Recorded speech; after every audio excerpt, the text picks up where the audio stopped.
Good afternoon, everybody. This is Sean. I'm back at the shop.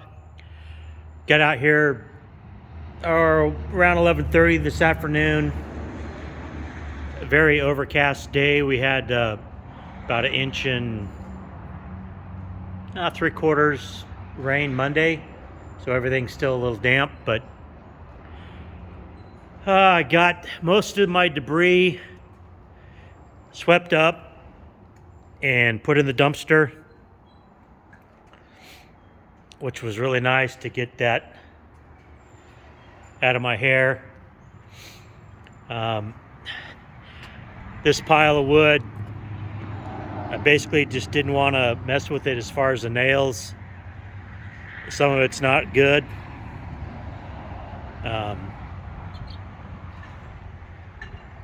And I don't know if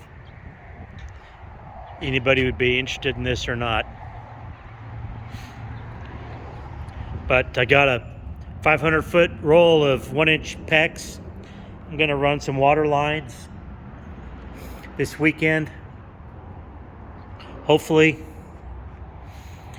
and go from there. Be careful, be safe, bye.